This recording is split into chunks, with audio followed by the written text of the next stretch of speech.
I trust you're still enjoying your Martin Luther King holiday. Let's try not to ruin it too much, but we are gonna continue down the Candace Owens line of insane videos. In this particular one, she was actually on a panel, on a Fox panel with Cornel West. And in this particular instance, she claimed that social welfare programs was ruining progress for the Black community, and somehow it was taking us down. And Cornel West was stunned by what she had to say. Years after slavery, the Black community was doing better. We were going up, up, up. That was Candace Owens arguing that, hey, it is socialism that has led to the terrible economic situation for people of color. And the debate that she had was with Cornel West, as you might have seen in that video. Laura Ingraham hosted this debate segment. And Candace Owens said a lot of really dumb things throughout. Let's take a look. Come on, That's not 100 socialist. years after slavery, the Black community was doing better. We were going up, up, up. Then suddenly they socialized our community via welfare policies, and the Black community started going down, down, down. And you're sitting here supporting a candidate that is advocating for making that on a larger scale. He's saying, we're not just gonna do it to the Black community, we're gonna do it to every community in America. Well, you know his policies do not work. You know that socialism has led to more deaths than anything else in the last 100 years.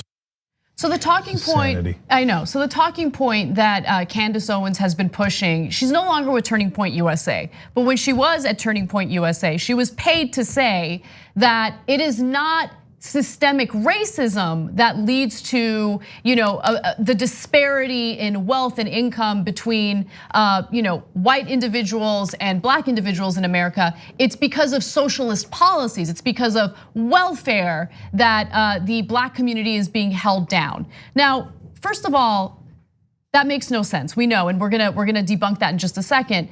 But think about who funds Turning Point USA.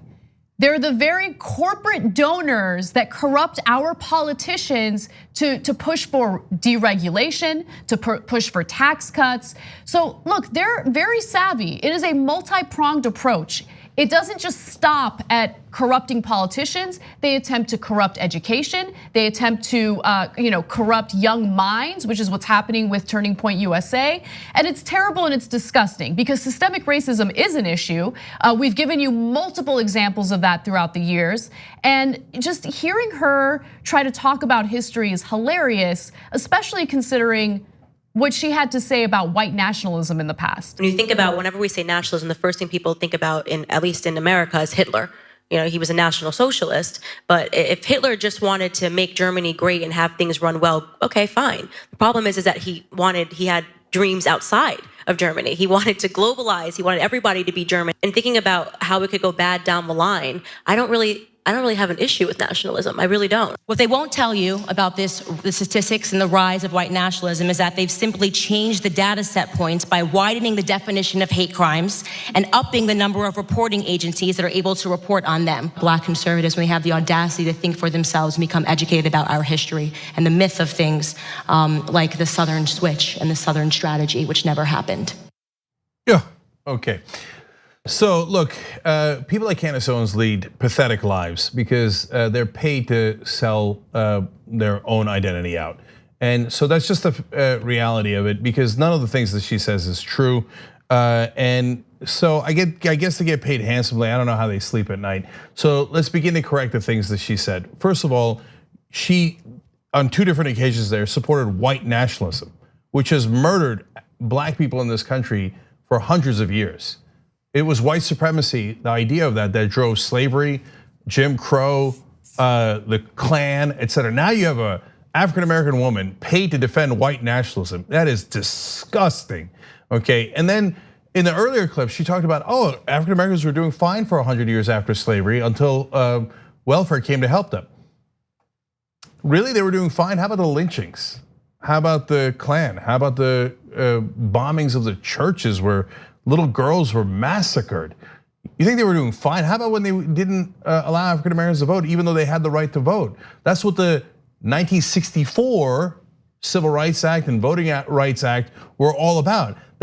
So the horrible years where they're being oppressed against the law and against the Constitution, you call the good years. And then when someone actually tries to help the African American community, you say, that's when things started to go down, down, down. I mean, it's so perverse. And by the way, she didn't even mention Jim Crow laws, right? Of course. Yeah, she didn't mention any of the stuff that actually matters. I don't know if she's just pathetically stupid and doesn't know any history at all, or she knows the history of how brutal white nationalism and supremacy has been African Americans and thinks, I don't care at all. Where's my money? Oh, the only color I see is green. You want me to sell out black people and lie over and over and over again about how wonderful white people were to us as they were lynching us in the South? Great, where's my check? I'm in, right? None of it is backed by facts. I mean, listen to what she said about the Nazis. She said it would have been fine if they just stayed in Germany. Really? If they just murdered all the Jews and the Poles and the minorities and the LGBT community and the Roma and all those people inside Germany, that would have been fine? That would have been fine. Do you know what Hitler did to African American athletes? Of course you don't, because you're a moron that doesn't know a goddamn thing, okay? And so now she says, oh, well, look, if they just made the trains run on time inside Germany, everything would have been hunky-dory. It's just absolutely grotesque. And look, the heart of the conversation or the debate was about socialism and how destructive it is. So she attempted to fearmonger about socialism. And look, Cornel West, you should watch the full debate because he did such a fantastic job rebutting her and giving real evidence and logic to her arguments. But one thing that really stood out to me was, okay, so you don't like welfare programs, you don't like any type of government assistance, then maybe you should speak out against Donald Trump wanting to give farmers $15 billion in subsidies because of the damage he's done as a result of this trade war to these farmers. By the way, the majority of this money, I would argue, doesn't even go to the small town farmers who are the most affected. Usually it goes to some of these massive corporate farms. But anyway, my point is, what do you think about that? How come there's never any anger about that? There's never any pushback by the right wing when it comes to that. So I want to just double down on that because Bernie Sanders gave a speech today that actually highlighted that difference. So he says, I'm in favor of democratic socialism. What is that? That's social safety net programs like Social Security and Medicare. Now, are those things, did they kill millions of people as Candace Owens says? No, they actually saved people's lives. Is that somewhere else? No, it's right here in America. So Social Security, what is a poll at? 84%. In fact, that was an old poll. Recent polls said 87% of Americans, including the overwhelming majority of Republicans, say they would increase taxes on the rich to make sure that they protect Social Security. So it's incredibly popular. It's literally the most popular program in America. And what is that? That's democratic socialism, okay? Medicare, polled at 77%, it might be higher now. Democratic socialism. Firefighters, yes, firefighters used to be privatized until they realized, oh, if you save the rich guy's house, but you don't save the middle class guy's house, it turns out the fire spreads, just like disease. So that's what FDR did, that's what we do here, and it didn't kill anybody. What Mao did, Stalin did, had nothing to do with any of that. They were brutal dictators. So now, what is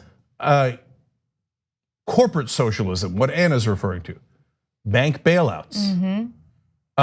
Tax subsidies. You know that the oil companies are still getting billions of dollars in subsidies. For what? For what? They're the most profitable companies in the world. Why should they be getting subsidies? That is socialism for the rich. And Candace Owens doesn't mind any of that. She's like, did the check clear? Then I love corporate socialism. That's how she makes a living. That's what she's paid to tell these horrible lies to deceive people because of corporate socialism. Ironically, she's also the benefactor of that. She doesn't do anything productive for a living. That's right. Okay, she just takes checks and then says, what do you need me to say? I'm here for you. And so she lives like a socialist every day, Cenk. Okay, but it's a corporate socialist. And since she has such strong words against socialism and these government safety net programs, I just want to note that a Harvard study done in 2009 indicated that 45,000 Americans die every single year because of our terrible capitalistic healthcare system. We also have this huge issue where, I don't know, capitalism has led to private prisons where now there's a profit motive to imprison as many people as humanly possible and to pass these insane tough on crime laws. So has that had any impact on the black community in America? Because I believe it has, but you don't want to talk about that. That's the type of capitalism you love, right? So look, it's not to say that you can't ever be a black conservative. If you care about balancing budgets, if you care about, hey, did the SNAP program go too far and create some degree of dependency, although it did save and help millions of kids get food assistance, et cetera, so they don't starve to death. Well, we can have an intelligent conversation about that. But an intelligent conversation is not Candace Owens telling you that the period of lynchings in America was wonderful for African Americans, and that if the Germans had just murdered Jews inside of Germany, that everything would have been great. No, she is the definition of a sellout. Thanks for watching the Young Turks, really appreciate it. Another way to show support is through YouTube memberships. You'll get to interact with us more. There's live chat emojis, badges. You've got emojis of me, Anna, John, Jayar, so those are super fun. But you also get playback of our exclusive member-only shows and specials right after they air. So all of that, all you gotta do is click that join button right underneath the video. Thank you.